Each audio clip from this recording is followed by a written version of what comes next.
comment ça va, Tude? Bien et toi? Bah ça va pas mal du tout. Aujourd'hui, nous allons commenter les qualifications Iron Squid numéro 2. Donc voilà, on va essayer donc de vous proposer des qualifs de ouf. On a donc Kaoru qui est au bout de la pièce là-bas, qui sera un peu notre reporter administrateur du tournoi. C'est parti! Première game de cette qualif Iron Squid numéro 2. Polt contre Protoss, on est sur Dual Site. Et je ne comprends rien à ce qu'ils écrivent, mais je crois que ça veut dire GLHF, ou en tout cas, je vais te défoncer, c'est ça. Donc voilà, on est sur Dual Site, C'est la, version seconde- c'est la GSL. seconde partie? Je crois que c'est la première, Kaoru. Ouais, c'est la première. Monsieur l'admin? C'est la D'accord. première. Hein. C'est la première. C'est pas sur Cloud Kingdom, c'est sur... Non, c'est le troisième match. Ils sont déjà au round 3. Des Ils en sont au round 3, et donc, tiens, pendant qu'on va se mettre en occupé, il y a, et qu'on va se mettre passer sur ton écran, donc il y a le score est de 1 partout entre Yonghwa et Polt Prime. Les deux joueurs sont de nationalité coréenne. Non, non, Et je nous crois que avons... c'est la première game, Kaoru, mais c'est La première. la troisième fois qu'ils jouent. Non, pas la troisième fois. Ils ont déjà. Attends, tu me laisses 2 secondes reporter un truc, j'arrive. Ok, donc un partout pour Polt et excuse-moi, j'avais pas compris l'explication de Kaoru. C'est le round 3, ils ont déjà joué tous les deux de jouer une fois, vu qu'ils avaient une free win au début. C'est D'accord. leur deuxième match à tous les deux. Ok, d'accord. Et il commence à 0-0. Ouais. Ok. Ah, il commence à 0-0? Bah oui. D'accord. Donc voilà, on a donc Prime, Polt Prime qui est en haut à droite sur Dual Site et son adversaire, donc Protoss, qui est en bas en Protoss. Donc alors, Polt Prime, on avait vu de très très belles choses contre notamment Symbol. Cependant, à noter, un refus, on va dire presque catégorique de sortir des Ghosts. A priori, c'est une unité qu'il ne sort que très très rarement. Et en l'occurrence, ça lui avait fait perdre la game. De pas sortir de Ghost. Bon, c'était contre Zerg, il y avait des infestateurs en face, mais on va voir s'il a un blocage aussi en Et TVP. Yonghwa qui a une particularité assez spéciale, qui est un joueur donc de la team Incredible Miracle, qui est surtout performant en clan war en fait, en team league, et on l'utilise pour sniper d'autres Protoss en fait. À ma connaissance, son meilleur match-up est le PVP. Donc c'est un joueur qui n'est pas si fort que ça en solo, puisqu'il a des match-ups bien meilleurs que les autres, à savoir le PVP. Et là, on va voir comment est-ce qu'il va se débrouiller contre un Terran qui, alors lui, pour le coup, Polt Prime, qui est quand même très polyvalent, Oui, bah oui, là, y compris en solo. effectivement, Polt, on n'est pas 5e au classement GSL comme ça. Et effectivement, on va avoir un Protoss qui va devoir gérer les 3 match-ups puisqu'il ne sait pas contre qui il tombera dans les prochaines phases. Donc on va voir comment il se débrouille. On a cette petite probe ici qui a vu, elle a vu la deuxième baraque, le double Rax qui est lancé. A-t-elle vu le réacteur? Je ne crois pas. Je ne crois pas. Et donc une double Rax, donc une agression quand même assez tôt pour Polt sur une base également. Mais pas en proxy, pas de proxy double Rax. Alors, est-ce que donc ça n'a pas été scouté? Non, le réacteur n'a pas été scouté, mais la deuxième Rax, oui. Ah, donc ok. Donc il a vu que c'était un double Rax. Ah, effectivement. Donc en fait, une stratégie très agressive, dont d'ailleurs il y a un tuto, je ne sais pas s'il a été publié ou alors il sera publié bientôt. Et donc sur la deuxième baraque, on va voir un centre technique. Et là, il y a encore beaucoup d'options. Il peut choisir de partir sur l'obus incapacitant et le maraudeur et de faire des marines à côté. Ouais. Mais il peut aussi choisir de partir sur le bouclier et de faire que des marines. En tout cas, il va choisir... et là, tu as vu, il a changé d'ailleurs. Il a lancé l'obus incapacitant, il a annulé et il a lancé le steam. Il est ultra fast ce Steam quand même. Ouais. Mais en fait, c'est parce qu'il a été scouté, je pense. Ouais. Donc là, techniquement, il sait que ça va être difficile d'infliger du dégât en début de partie. Et il choisit de partir directement sur le Steam. Je pense qu'il va enchaîner sur une expand derrière ça. Et probablement un push basé sur le Steam avec un ou deux maraudeurs. Il pourrait faire énormément de dégâts. Et s'il arrive, alors je pense pas qu'il arrivera avant la fin de Warpgate. Cependant, si Protoss se décide à partir sur Tourax, eh bien si l'immortel tarde à venir, tout simplement, et n'a pas de dégâts de zone, j'ai peur que Protoss soit dans la mélasse. Puisqu'une Gate Ball, donc à base de Stalker, Sentry, Zealot, contre une Bioball Terran avec Steampack, eh bien ça ne fait pas le poids. Donc on pourrait assister à une partie très très courte. Hein. Ouais, mais ça dépend. Mais là en fait, la situation, c'est que Polt Prime n'a pas eu l'info. Il a été, je sais pas si tu as vu, mais il n'a jamais eu l'info sur ce que fait son adversaire. C'est-à-dire que techniquement, là, on pourrait même voir un bunker de la part de Polt Prime, puisqu'il ne sait pas du tout ce que fait son adversaire. Bon, après, le fait est qu'une stratégie, une base sur cette map, en Protoss, c'est très peu probable. Mais c'est possible. Donc voilà, il va finalement sortir. Et là, comme il n'a toujours pas lancé de command center, il va être forcé d'attaquer. Et il va avoir un vrai créneau d'attaque. Puisque regardez en face, on a non seulement B2 qui a été lancé, mais le Bata Colosse. Ça veut dire qu'on a 2 gros investissements qui sont en train d'être faits par le joueur Protoss. Ah bah là c'est chaud, on a 3 unités chez le joueur Protoss, on a 2 Sentry et un Stalker quoi. Il va avoir beaucoup de mal à défendre. Va falloir soigner la micro et c'est le cas de le dire, et temporiser le temps que ce maudit colosse arrive. 2 Zealots qui sont warpés, le Nexus qui a été annulé en catastrophe. Et là, tout simplement, Protoss qui va devoir serrer les fesses un maximum et gérer sa micro. Jolie force field ici qui empêche la vision. Non, pour moi c'est pas un super force field. Combien d'énergie est-ce qu'il y a sur les Sentry ? Là, il a donné un force field. Hein. C'est un force field qui lui a pas permis de couper. Bon, cela dit, ça lui permet de temporiser jusqu'au premier colosse. Voilà, deuxième force field. On a un marine qui est tombé, j'ai l'impression. Mais là, techniquement, on a le Protoss qui va partir all-in. Et ça, all-in sur une base, étant donné qu'il a annulé son Nexus et qu'il a les colosses. Il a lancé Thermolance. Et d'ailleurs, il cache le colosse. Voilà, le colosse qui a été révélé. Regardez, l'armée du Terran qui va partir immédiatement. Ah bah là, normalement, on va voir 2 bunkers qui sont posés.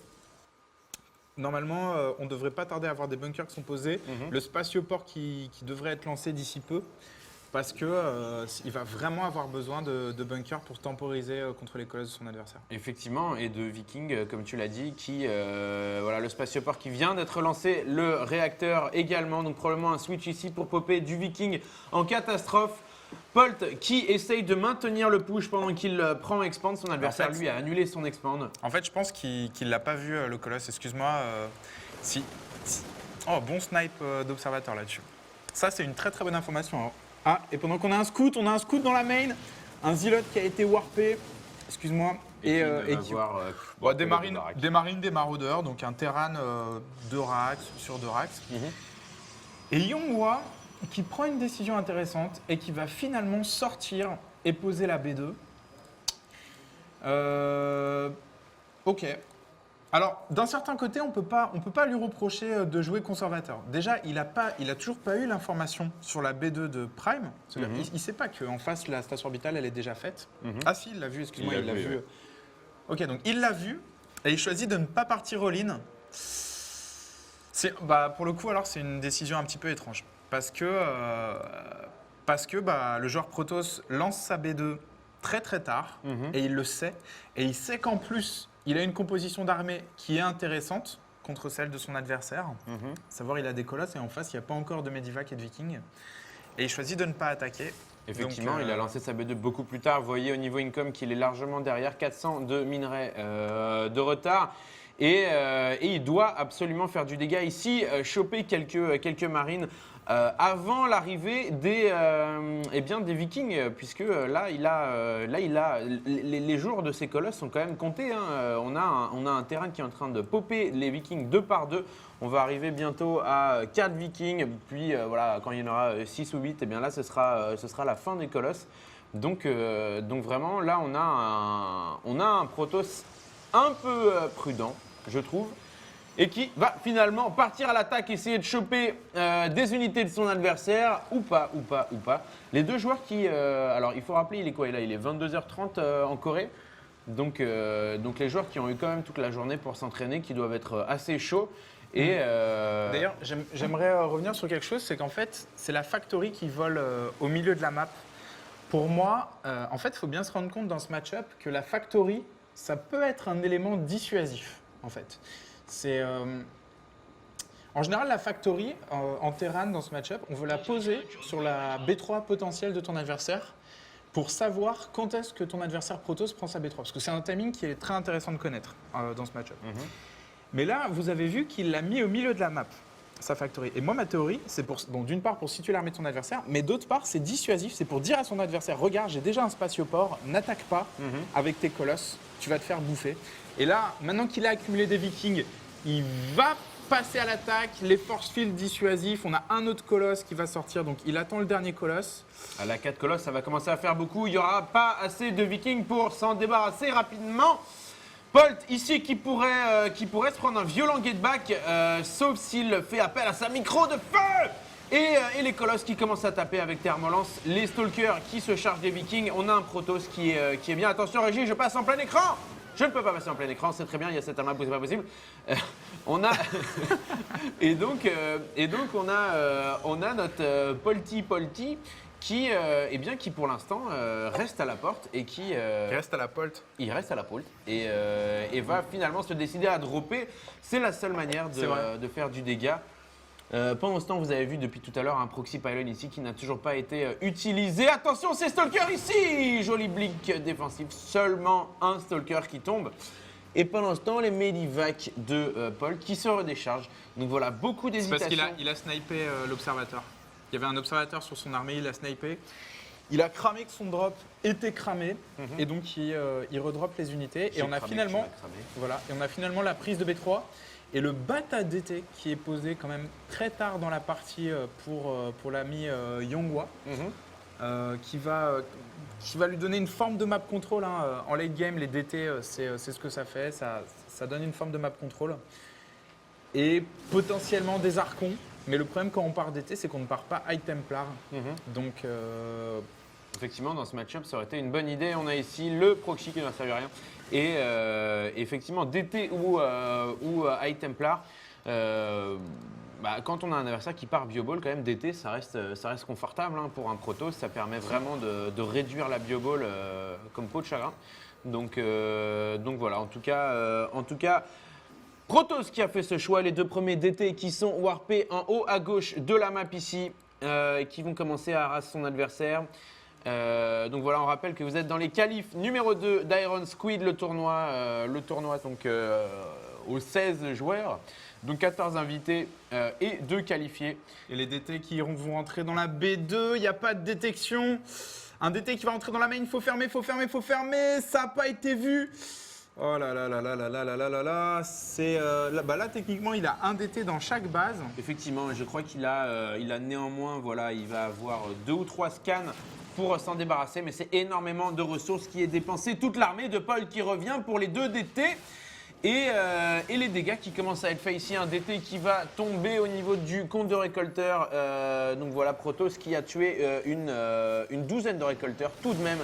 Donc un move. Oh là là, ce DT qui se jette sous le scan, malheureux. Oh là, attention avec la cristalline. Et qui va donc, voilà, une douzaine de probes tués par Protoss, c'est assez respectable. 15 probes tués maintenant. Donc voilà, les premières agressions de cette partie. Et pendant ce temps... Et apparemment, on dit sur le chat que l'image serait un peu blanche. Donc, écoutez... C'est un problème de gamma qu'on a, on est conscient. Malheureusement, on n'a pas le matériel. Ok. On n'a pas le matériel. Le matos. La régie remercie le chat pour l'info, il n'y a pas de souci. Donc voilà, on a les 2 joueurs qui quand même... Eux, ils ont du matos, quoi. C'est ça. Là, ils commencent à avoir une petite... de petits outils et pour faire jouer. Au niveau amélioration, au niveau amélioration, ce qui va jouer ça, par contre, à 200 sur 200, il y a un petit retard là.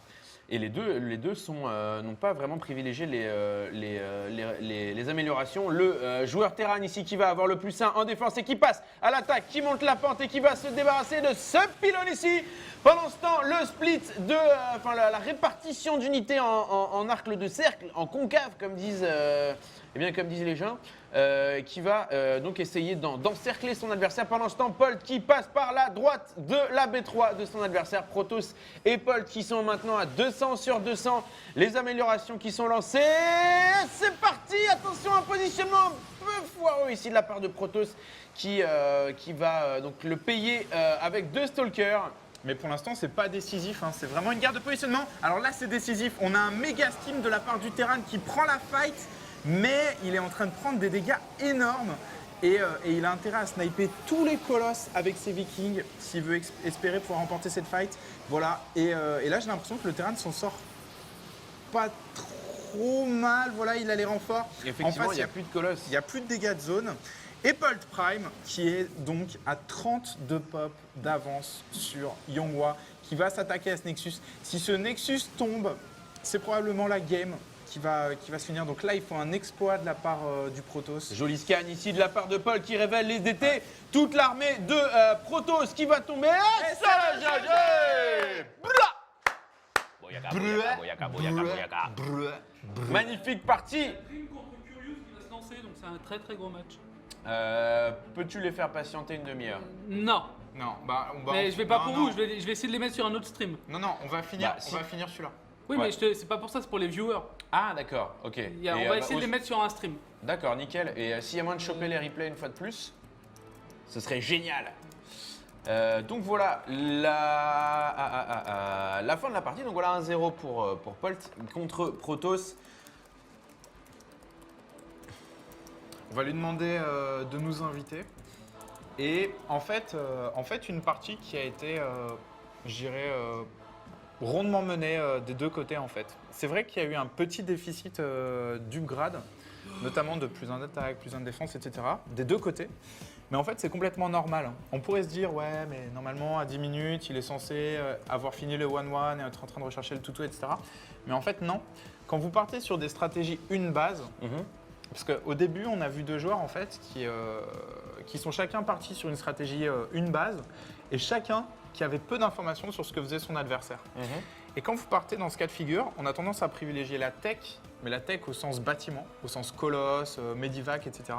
Les Medivoc d'ailleurs, plutôt que les améliorations plus 1 d'attaque, plus 1 de défense. Donc, Mais là, voilà. j'ai l'impression Donc, en que le fait, switch d'été de l'ami Protoss qui a été quand même, qui n'a pas été transcendant quoi. Il aurait fait des High Templars avec sa B3 et le gaz qu'il avait. Et je me demande s'il n'aurait pas pu Bah, en fait- un peu mieux contrer son adversaire. Bah, en fait, pour moi, c'était pas si mal que ça. Bah, il a pris 15 récolteurs, d'été. c'est pas mal. Non, mais en fait, c'est pas uniquement une question de récolteur. C'est aussi une question de positionnement, en fait. Si tu warp 3 DT, un dans chaque base, que tu chopes 10 récolteurs, mais que ça te permet de forcer le Terran à revenir chez lui, et donc tu situes son armée et tu sais qu'elle est chez lui, et que toi, tu peux prendre une position intéressante, bah, pour moi, ça a de la valeur. Donc, non, pour moi, la grosse erreur du Protoss, ça a été au moment où il a pris B2, en sachant que s'il la prenait, son adversaire était loin devant. Il est en train d'accumuler les Vikings, etc. Et en plus, en sachant qu'il avait 2 ou 3 colosses, tu vois. Ça veut dire que c'était plausible de faire un all-in à ce moment-là. Ouais. Mais il a choisi de la jouer macro, on ne peut pas lui en vouloir. Et il a joué derrière tout le reste de la C'est partie. clair qu'il avait un avantage au niveau de la technologie. Il avait le colosse, il en avait même 2, et il n'a pas utilisé cet avantage. Et c'est ce qui a permis à Paul de revenir au niveau de la tech et de la macro dans la game. On a donc voilà, on est maintenant sur Calm Before the Storm ici sur cette deuxième partie de Polt contre donc, Yonghwa. Yonghwa, donc joueur. Donc Yonghwa, j'ai l'impression que c'est un Smurf, puisque son Naka c'est Protoss. En fait, non, Protoss, c'est le Smurf. D'accord, ok. Protoss, c'est le Smurf. Et c'est un de ses Smurfs, en fait. Yonghwa, c'est son pseudo en GSL. Et donc, un ancien joueur de boudoir. Et là, on est sur une map qui est très spéciale, en fait. Une map qui... En fait, une map qui est, à mes yeux, qui est encore plus macro que Hotel Tal d'Arim. Puisqu'on a, en fait, on a Free Expand. Alors la Free Expand, c'est celle-là. Elle est pas menaçable en fait, hein, puisque l'entrée se situe uniquement dans votre main. Et on a une B2 qui est quand même très facile à défendre. Je veux dire, comparé à d'autres maps où il y a plusieurs entrées sur la B2, etc. Genre, Effectivement, ouais. si tu penses à Cavern Xel'Naga par exemple, c'est une B2 très ouverte. Là, la B2 quand même, voilà, Il y a petite une chose. entrée, il y la a pas de B3 d'ailleurs. backdoor, le B3, ouais. Donc, on est sur une map qui a été conçue, et ça a généré beaucoup de polémiques, qui a été conçu pour voir qu'est-ce qui se passe quand on met 2 joueurs sur une map qui les incite très fortement à partir sur phase B3. Ouais, donc grosso modo hyper macro et on attend le 200 sur 200 quoi. Bah, c'est ce que la map incite à faire. Ouais. Enfin, et je dis dans la plupart des match-ups. Hein. Je modère mes propos. Il y a certains match-ups, comme le ZVZ, comme le PVP, où ça va être quand même très risqué, même sur cette map, de prendre phase B2. Ok. Donc voilà. Effectivement, en ZVZ, ça n'est. C'est jamais simple de prendre phase B2.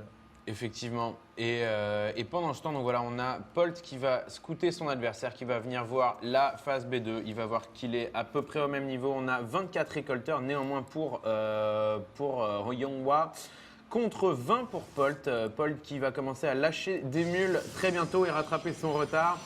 Pendant ce temps, au niveau bâtiment de production, on a une baraque ici, une deuxième là, pas d'addon. Comment ? Moon, non, Moon a perdu 2-0 contre True. Ah là là, tragédie, tragédie. Et donc voilà, c'est bien ça le problème de ce qualifier, c'est que même un Moon, eh bien il sort avec 2-0 dans le visage. Et contre un IM True qui est Koda en face, quoi. Ouais, moi c'est pas n'importe qui effectivement. Ouais. Mais donc voilà, de très très beaux matchs. Kaoru, s'il y a moyen de récupérer les replays, ce serait de la balle. Nickel. Donc voilà, on essaiera de vous les filer donc sur le site www.ironsquid.tv dans un fichier, un truc à télécharger avec un maximum de replays de ces qualifs pour que vous puissiez bien regarder les games que vous n'avez pas pu suivre. Ouais. Alors là, chez le Terran, donc chez Polt, on a eu One Rack Expand sans gaz into donc 3 baraques. 2 gaz. Donc là, on est sur l'opener de Marine King pour l'instant. Alors ça, je dis l'opener de Marine King, mais c'est l'opener qui est le plus standard en TVP. Donc c'est, on va voir s'il lance le Steam. Vérification. Il est à 100 de gaz. Là, il pourrait lancer Steam. Ah, il a lancé un autre Il lance les add-ons avant. Okay. Il lance d'autres add-ons avant. Bon, là, il y a des variantes. En tout cas, ce qui est sûr, c'est qu'il ne va pas tarder à utiliser ces add-ons. Et donc ça, c'est vraiment la norme dans ce match-up quand on est sur une map, on va dire, relativement safe contre Protoss, quoi. Où c'est pas trop risqué de faire One Rack into Expand. Parce qu'il y a des maps où c'est un peu chaud quand même. Effectivement, là on a un Yonghwa qui est en train de balancer cette fois-ci les Ugrad. J'ai l'impression qu'il sent qu'il a été un peu léger sur la première partie. Et résultat, il ne va pas se laisser reprendre à ce jeu-là. Et le plus 1 de défense. Le plus 1 de défense qui est recherché par Yonghwa. Ce qui pousse à penser. Oh, c'est beau. Ouais, ça c'est beau. Non, il l'a pas vu. Ce qui laisse à penser, que Yonghwa va partir sur. Alors là, c'est étrange. Que Yonghwa va partir sur High Templar en fait. En général, quand vous recherchez le plus 1 de défense avant le plus 1 d'attaque en Protoss, c'est parce que vous voulez partir sur High Templar. Parce que vous partez du principe que vous aurez des Ilots, des High Templar et peut-être quelques Archons très rapidement. Et que ce qui inflige du dégât dans votre armée, ce sont les Storms. Et que les Storms ne sont pas impactés par le plus 1 d'attaque. Donc autant faire le plus 1 de défense pour que les Ilots tankent le plus possible. Bah, du coup, c'est pareil pour les Colosses. Les Colosses font le dégât et les Ilots tankeront. Est-ce que c'est radicalement différent La différence, c'est que le plus 1 d'attaque, s'il n'impacte pas le dégât des Storms, impacte le dégât des Colosses. Donc, en général, quand on part sur Colosses, on reste. Ah oui, d'accord. Et d'autant plus que le plus 1 d'attaque impacte 2 fois l'attaque des Colosses, puisqu'il y a 2 rayons. Bref, bon. C'est juste un détail, hein, tu vois, c'est pas critique. Et on a. Alors, sur cette map, on pourrait penser que Polt Prime aurait tendance à foncer vers les Medivacs.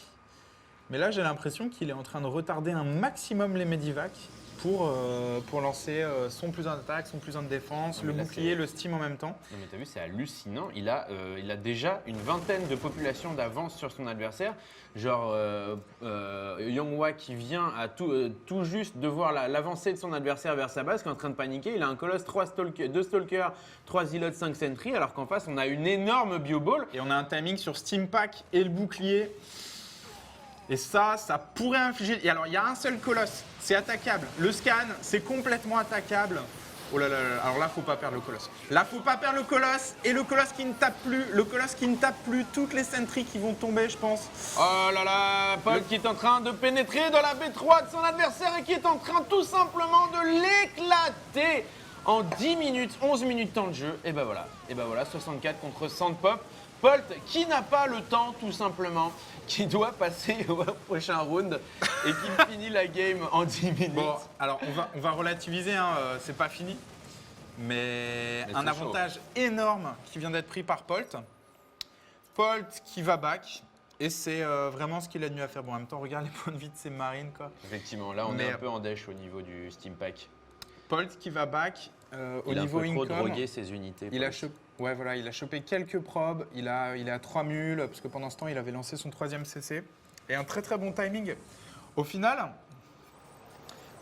il a choisi de retarder le Steam Pack pour lancer plus d'add-ons et pour ultérieurement se préparer un timing où il aurait et Steam Pack et le bouclier, plutôt que seulement Steam Pack.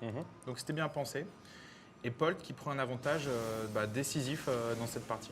Là, c'est clair. Là, Paul qui psychologiquement et au niveau donc de la, tout simplement, de l'économie, vient de prendre un avantage sur son adversaire en 10 minutes de jeu. Il mène 1-0 contre Protoss. Pour ceux qui nous rejoignent, on est donc dans les qualifs de Iron Squid, les qualifs numéro 2 avec probablement le plus de gros niveaux, en tout cas que j'ai jamais vu dans une qualif, je dois bien le dire. Et je suis très très fier de participer à Iron Squid.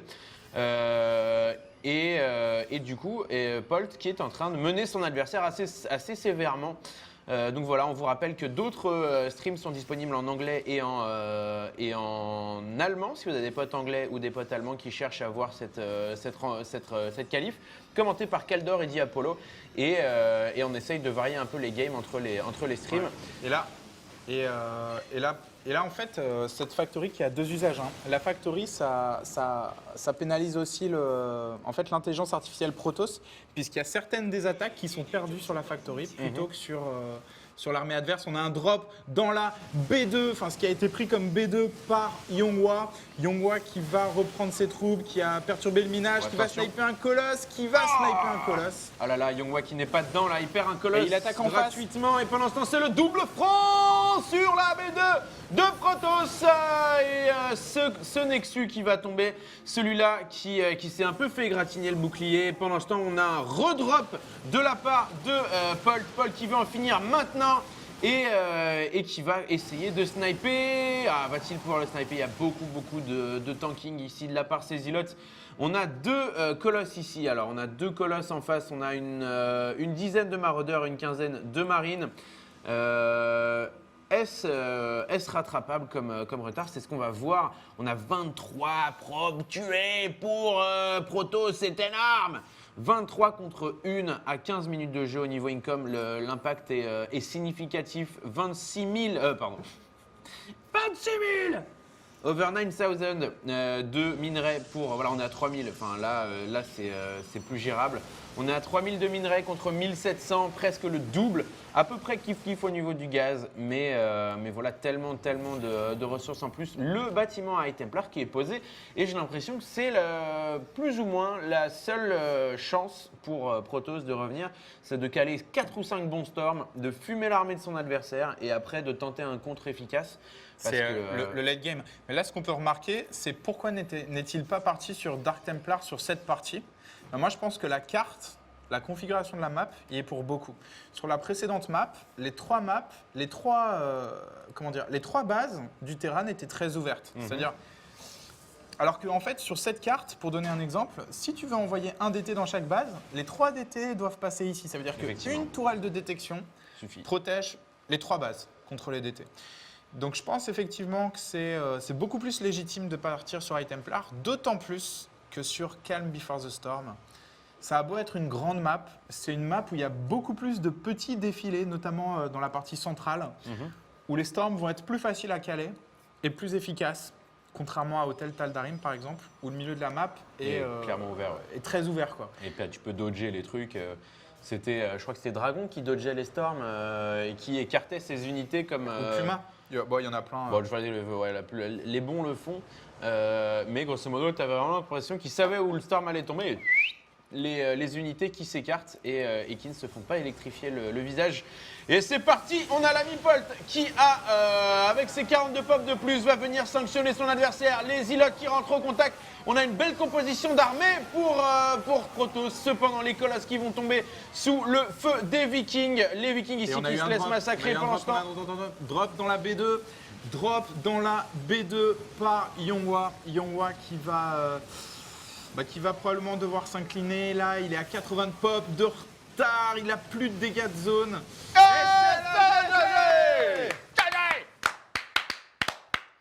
Magnifique partie, Polt contre Protoss. Donc voilà la première partie de cette journée. Donc Yonghwa, de cette journée donc de qualif. Donc voilà, ça dure jusqu'à minuit à peu près, en tout cas jusqu'à la finale. On va commenter en compagnie d'Anos. Et d'ailleurs, je vous propose. Alors, est-ce qu'en régie, on est prêt pour la pause? Je vous propose de nous retrouver dans une toute petite. Après cette courte pause, c'est pas plus tard que maintenant. C'est sur ironsquid.tv et voilà quoi. Allez, à tout de suite. À toutes.